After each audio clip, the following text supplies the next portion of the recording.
I also want to ask you about the California Senate race. On Tuesday, Laphonza Butler was sworn in to temporarily fill the seat of the late Dianne Feinstein, who will be buried Thursday. Butler was appointed to the Senate by California Governor Gavin Newsom, sworn in by Vice President Kamala Harris. Do you solemnly swear that you will support and defend the Constitution of the United States against all enemies, foreign and domestic? That you will bear true faith and allegiance to the same, that you take this obligation freely, without any mental reservation or purpose of evasion, and that you will well and faithfully discharge the duties of the office upon which you are about to enter. So help you God. I will. Congratulations. Congratulations.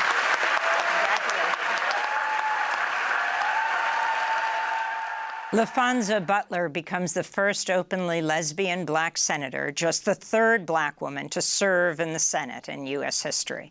Former labor leader, service employees, international union, head of home health care workers in California. Up until this week, she was the president of Emily's List, which helps elect pro-abortion Democratic women to public office. Despite her union background, Butler more recently advised Uber as it fought the California law requiring app companies to grant workers employee benefits. And of course, as you are, Congressman Khanna, the campaign co-chair of Barbara Lee's race for the Senate. She openly campaigned to be able to be temporarily in that seat, even as she ran for the Senate. And people felt there was a kind of ABB campaign, perhaps led by Nancy Pelosi, or anyone but Barbara, to replace Dianne Feinstein. Your thoughts? Well, I was disappointed with the governor's decision. It should have been Barbara Lee. I am enthusiastically supporting her. The Congressional Black Caucus is still behind her, and they wanted her. She was the person who was out there for 1 year campaigning. The governor said that initially he didn't want to appoint someone like her because she was running. Now he has said it's okay to run, but he still didn't pick her. And I know she feels that this was not fair to her. Of course, I have tremendous respect for Senator Butler, for her life story, for what her appointment means to the LGBTQ community and to African-American women. But it is really unfortunate what happened with Barbara Lee. And I think this just will fuel her to run a more spirited campaign. And I've seen so much support for her among the grassroots across the state of California. And if Senator Butler decides not to be just a caretaker, but actually throw her hat in the ring for the race, how do you think that will affect the race next year?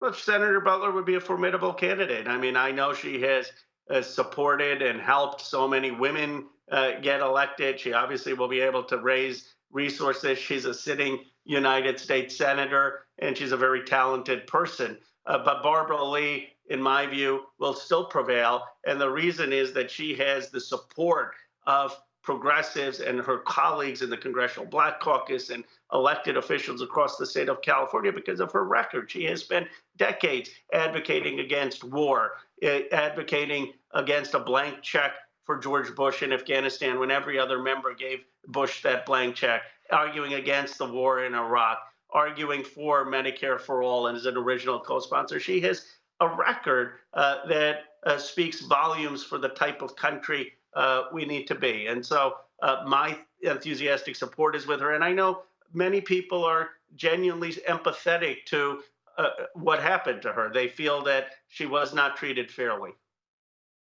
On another note, but sticking with the Senate, though you are a Congress member, this latest news that Maryland Senator Ben Cardin, who is the new chair of the Senate Foreign Relations Committee, to replace Bob Menendez, who was just indicted for corruption, for bribery, with some New Jersey businessmen and to support the Egyptian government.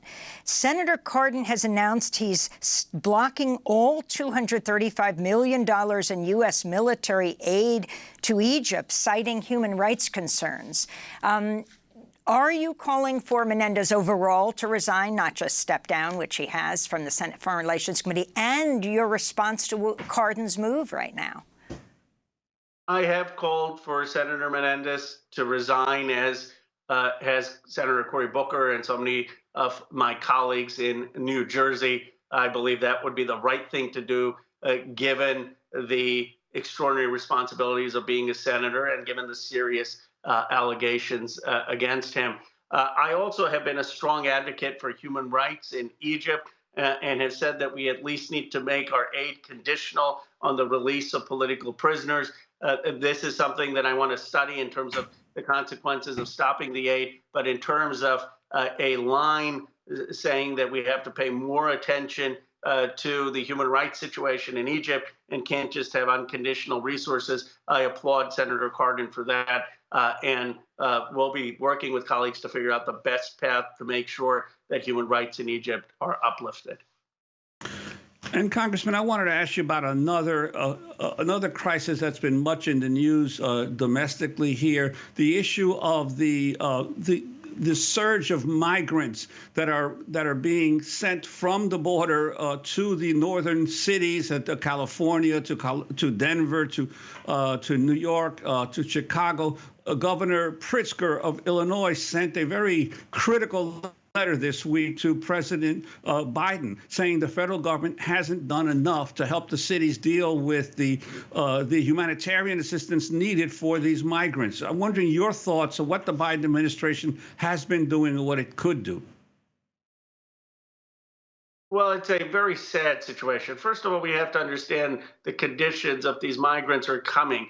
I have heard from colleagues stories about young boys talking about their mothers being raped on the journey over to the United States. These are often asylum seekers fleeing persecution, and America has always welcomed people who have fled persecution from other countries. It's also important to recognize that the number of undocumented in America has stayed relatively the same, because a lot of people are also leaving back to Mexico and other countries who were undocumented. It stayed at around 11 to 12 million. But we know the solution in terms of comprehensive immigration reform. We know we need more immigration judges at the border to make determinations about who has legitimate asylum claims. We know we need these asylum seekers, once they're in the United States, to be able to work. I mean, it makes no sense to have them spending time in the United States, waiting for their formal hearings, not being able to work. And we know that there are comprehensive border security provisions that